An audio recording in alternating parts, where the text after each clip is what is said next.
ہوگا۔ جو نماز ادا نہیں کرتا ہے اس پر نماز معاف نہیں ہوتی ہے۔ ایک ایک رکعت کے بارے میں کروڑوں کروڑوں سال جہنم میں جلنا ہوگا۔ ایک انسان اگر ایک رکعت نماز جان بوجھ کے چھوڑتا ہے، ایک ٹائم کا نماز جان بوجھ کر کے اگر چھوڑتا ہے، اللہ کے رسول فرماتے ہیں اس کا نام دوزخ کے دروازے پہ لکھ دیا جاتا ہے، اور ایک نماز کے بدلے میں کروڑوں سال جہنم میں جلنا ہوگا۔ کبھی بھی کسی بھی صورت میں نماز معاف نہیں ہے، اور جو چھوٹ گئی وہ بھی معاف نہیں ہے۔ آج لوگ سوچتا ہے ہم 20 سال کا ہو جائیں گے، 30 سال کا ہو جائیں گے، 50 سال کا ہو جائیں گے تب نماز پڑھیں گے۔ لیکن میرے بھائی، آپ 50 سال کا ہو کے نماز شروع کیے ہیں، اور اس سے پہلے جو آپ کی نماز غائب ہو گئی ہے، جتنی نماز آپ نے نہیں پڑھا، کیا سوچتے ہیں وہ معاف ہو گئی؟ نہیں نہیں، ہر حال میں اس کو قضا پڑھ کے ادا کرنا ہوگا۔ نہیں پڑھیں گے تو جو نمازیں چھوٹ گئی ہے اس کے بدلے میں جہنم میں جلنا ہوگا، اس کے بدلے میں جہنم میں جانا ہوگا، اس کے بدلے میں سزا لینا ہوگا۔ اے میرے دوستو، اس لیے اللہ کی بارگاہ میں یہی دعا کیجئے، مولا ہم سب کو 5 وقت نماز پڑھنے کی توفیق عطا فرما، اور جتنی قضا ہو گئی ہے اسے بھی ادا کرنے کی توفیق عطا فرما۔ اگر یہ نیت ہو گئی اور ادھر ادا پڑھ رہے ہیں اور قضا کو پیچھے جو قضا ہو گئی اس کو بھی قضا پڑھ کے ادا کر رہے ہیں، اگر موت ہو گئی تو اللہ تعالیٰ پیچھے جو چھوٹ گئی ہے نماز، اس نماز کو آپ کے حق میں معاف فرما دے گا۔ اگر نہیں کریں گے اور آج سے آپ نماز شروع کیجئے گا تو جتنی نمازیں پیچھے چھوٹ گئی ہے اس کا سزا لینا ہوگا، اس کے لیے جہنم میں جانا ہوگا۔ اللہ کے رسول فرماتے ہیں ایک نماز جو جان بوجھ کے چھوڑتا ہے اس کو کروڑوں سال جہنم میں جلنا ہوگا۔ اور وہاں تو جہنم کی بات ہے، بے نمازیوں کو دنیا میں بھی سزا ہے۔ بے نمازی انسان غور سے سماعت کیجئے، اس وقت تک وہ نہیں مرے گا جب تک کہ وہ پیاس کی شدت میں بے قرار نہیں ہو جائے گا، اس وقت تک اس کی موت نہیں ہوگی جب تک کہ وہ بھوکا تڑپے گا نہیں، اس وقت تک اس کی موت نہیں ہوگی جب تک کہ اس کو مصیبت میں مبتلا نہیں کیا جائے گا۔ کیا سمجھے؟ بے نمازی انسان بھوک اور پیاس کی شدت سے تڑپ کے یہ مرے گا۔ کیسے مرے گا؟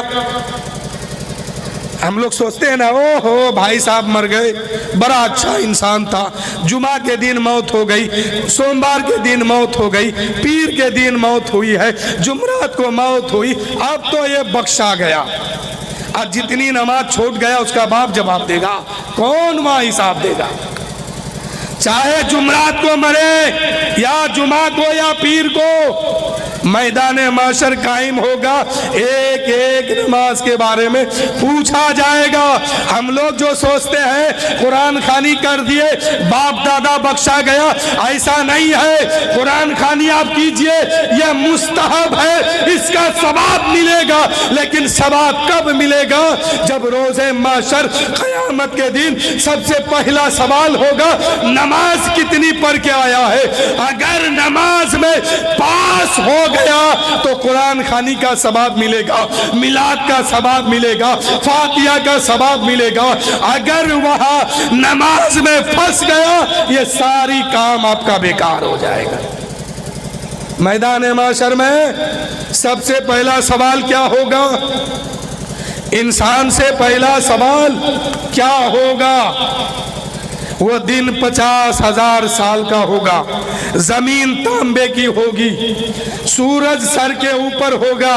ایسے عالم میں جہنم کو بیل کے ناک کے سوراخ کے برابر ایک مرتبہ کچھ لمحہ کے لیے کھولا جائے گا، جس سے گرمی اتنی شدت کی ہوگی کہ انسان کا بھیجا کھولتے ہوئے اس کے کان اس کے ناک سے بہہ کر کے باہر نکلے گا۔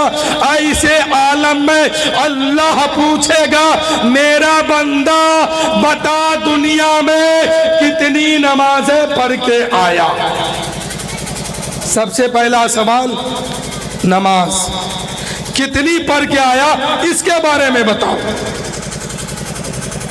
کتنی پڑھ کے آیا اس کے بارے میں حساب دو۔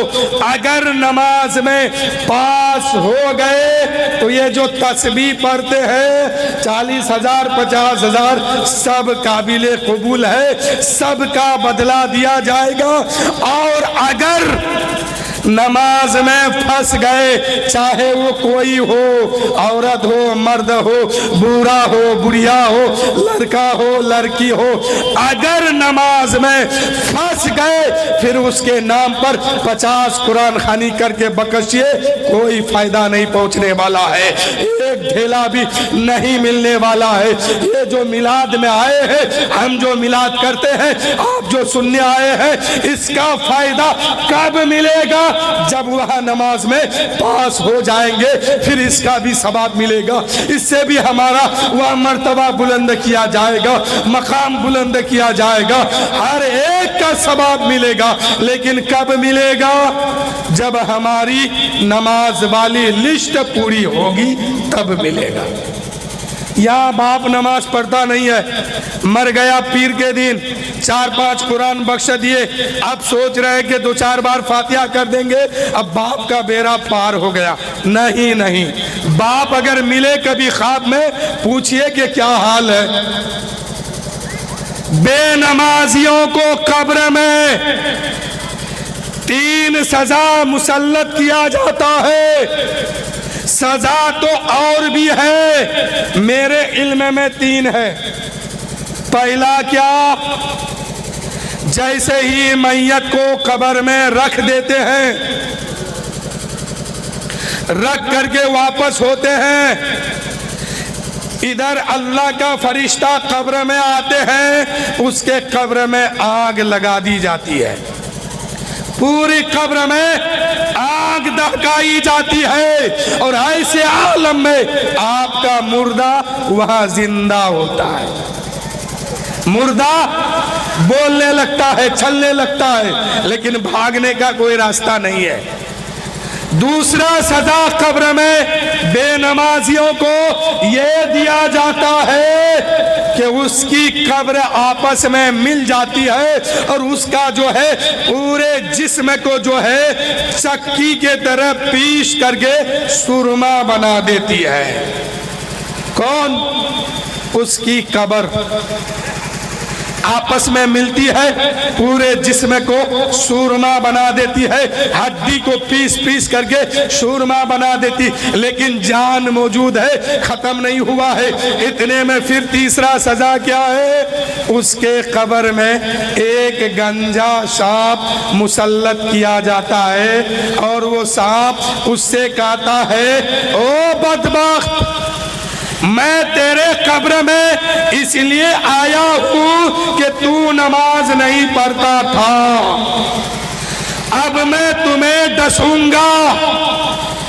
سانپ کیا کہتا ہے؟ اس وقت سانپ اس سے بات کرے گا، بولے گا،